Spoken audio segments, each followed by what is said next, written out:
Berkedok gerai ponsel, seorang pria menjual obat keras ilegal di Depok, Jawa Barat. Aksinya terbongkar setelah polisi menemukan ratusan butir obat keras yang diduga menjadi pemicu aksi kekerasan remaja di kawasan tersebut.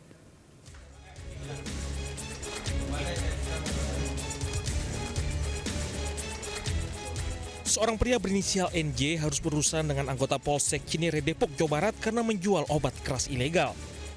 Pelaku menjual obat terlarang di gerai ponselnya dan meraup untung hingga Rp350.000 per hari.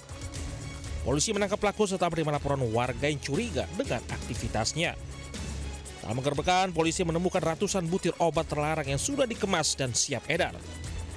Pelaku mengaku mendapatkan pasokan obat dari seseorang berinisial BRO yang kini buron. Ironisnya, sebagian besar pembeli adalah kalangan remaja hingga diduga kuat peredaran obat ini menjadi pemicu maraknya aksi kekerasan remaja di kawasan Cinere, Depok, Jawa Barat. Ranmor yang kemarin kita amankan, dia juga menyuplai obat tramadol ini. Dan dia belinya pun di mana kita tidak tahu, namun karena spesialis, dia menjual kepada orang yang datang saja, dijajakan, dikasih uang, dijual, dijajakan, dikasih uang. Atas perbuatannya, NJ dijerat pasal berlapis tentang kesehatan dan pasal tentang psikotropika dengan ancaman hukuman hingga 15 tahun pidana penjara atau denda paling banyak Rp5 miliar. Dari Depok, Jawa Barat, Rizky melaporkan. Pemirsa, Direktorat Tindak Pidana Narkoba Bareskrim Polri mengungkap 25 hektar lada ganja yang ditanam di area perbukitan Betong Ate, Benggalang, Aceh. Dalam kasus ini, polisi menangkap 2 tersangka yang berperan sebagai kurir.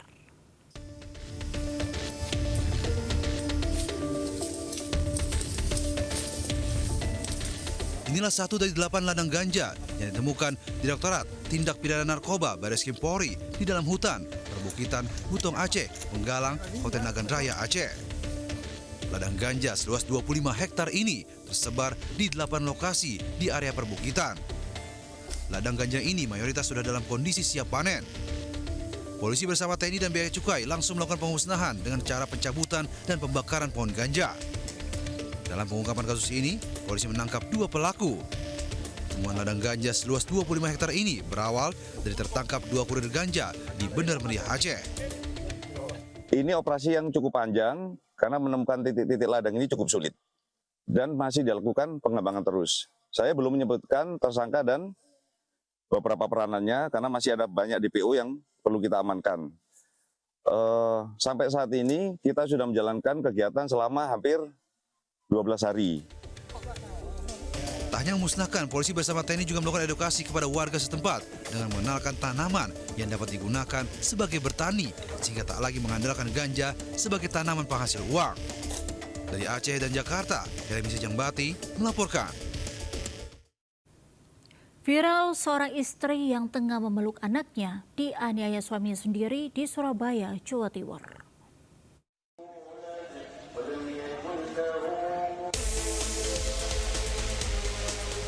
Seorang wanita terduduk di jalanan perkampungan sambil memeluk anaknya di jalan perkampungan di Surabaya, Jawa Timur.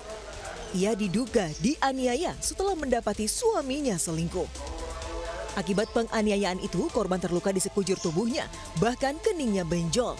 Setelah diunggah ke media sosial, video ini viral dan ramai mendapat kecaman warganet. Selain dugaan perselingkuhan, masalah ini juga dipicu masalah ekonomi. Mesti ke kepala, tapi nggak tahu kok kemarin sampai ke badan-badan ini. Soalnya saya kan sempat gini sambil gendong anak saya itu yang ada di video itu. Usia berapa tahun itu? Itu 3,5 tahun. Itu keningnya dipukul atau gimana? Iya, dipukul. Kasus ini sudah dilaporkan ke Polrestabes Surabaya oleh korban. Sementara itu, korban kini telah mendapatkan pendampingan dari Dinas Pengendalian Penduduk, Pemberdayaan Perempuan dan Perlindungan Anak Kota Surabaya. Dari Surabaya, Rahmat Ilyasan, iNews melaporkan. Pemirsa, Direktorat Reserse Cyber Ditresiber Polda Jawa Timur menahan 2 pria tersangka penjual foto dan video porno anak di media sosial. Dalam aksinya, tersangka memacari korban terlebih dahulu, kemudian meminta korban video call tanpa busana dan direkam lalu disebarkan.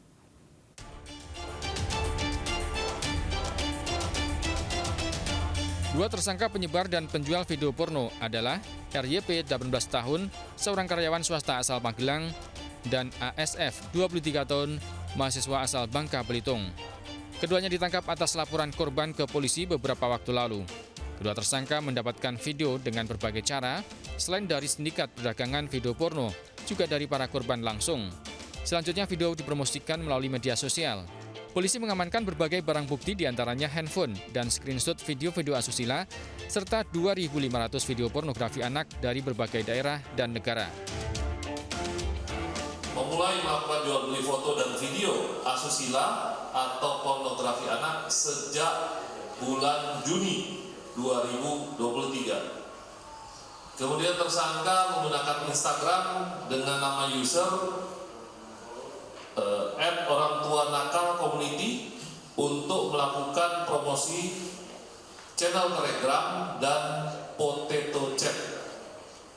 Tersangka masuk ke sindikat yang menyebarkan pornografi dari beberapa negara, yang mana motif dari tersangka ini adalah ekonomi, tujuannya untuk dijual. Dalam aksinya, tersangka menawarkan masuk grup channel dengan biaya Rp500.000 kepada para anggota yang tertarik bergabung. Kini jumlah anggota telah mencapai 1.100 orang. Melalui penjualan video porno anak ini, para tersangka bisa meraup untung sekitar Rp10 juta per bulan. Tersangka terancam Undang-Undang ITE dengan ancaman hukuman maksimal 12 tahun penjara. Dari Surabaya, Jawa Barat, Rahmat Ilyasan, iNews melaporkan. Pemirsa, seorang pria ditangkap polisi karena memanipulasi ratusan KTP warga dengan modus iming-iming mendapatkan makan bergizi gratis di Surabaya, Jawa Timur. KTP tersebut ternyata digunakan pelaku untuk meraup untung dengan membuat akun toko online.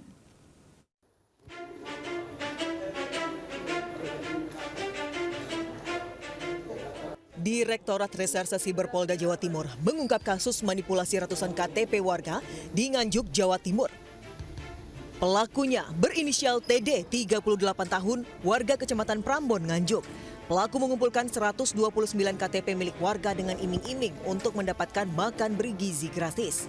Namun alih-alih mendapatkan makan bergizi gratis, ratusan KTP tersebut digunakan pelaku untuk membuat NPWP dan akun toko online. Pelaku kemudian meraup keuntungan pribadi hingga 20 juta per bulan. Aksi manipulasi data pribadi warga ini sudah dilakukan pelaku TD sejak Desember 2024 lalu. Dari yang bersangkutan, yaitu dari tersangka, menawarkan bahwa untuk mengurus NPWP akan lebih mudah melalui yang bersangkutan. Dengan syarat harus mengumpulkan KTP dan KK. Dari pengungkapan kasus ini, polisi berhasil menyita barang bukti 129 KTP dan 129 NPWP milik ratusan warga, 187 handphone, serta 2 unit komputer. Akibat perbuatannya, pelaku dijerat dengan Undang-Undang ITE tentang manipulasi data dengan ancaman hukuman maksimal 12 tahun penjara. Dari Surabaya, Hari Tambayong, iNews melaporkan.